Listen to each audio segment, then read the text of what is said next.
ক্যামেরায় দেওয়া আছে, আমার ক্যামেরার মধ্যে ভালো দেখা যায়।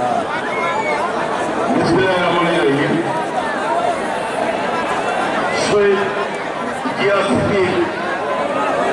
মহিলা ফুটবল টুর্নামেন্ট 2025 আজকের ফাইনালের সম্মানিত সভাপতি,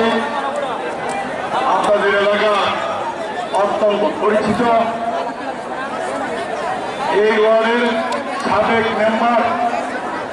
1 নং উত্তরায় বিএনপির সাংগঠনিক সম্পাদক,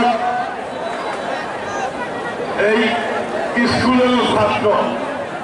আপনাদের অত্যন্ত পরিচিত জনাব মনিরুজ্জামান মনির ভাই উপস্থিত আছেন আজকের খেলা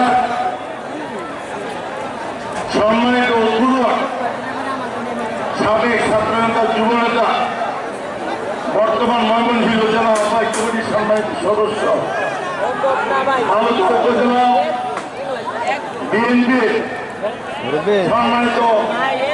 যুগ্ম আহ্বায়ক, সাবেক ছাত্রনেতা যুবনেতা জনাব সালাউদ্দিন আহমেদ উপস্থিত আছেন। আমার সাথে আলোচনা উপজেলা বিএনপির যুগ্ম আহ্বায়ক বৃন্দ, সম্মানিত সদস্যবৃন্দ, উপস্থিত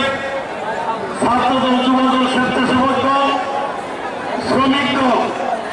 কৃষক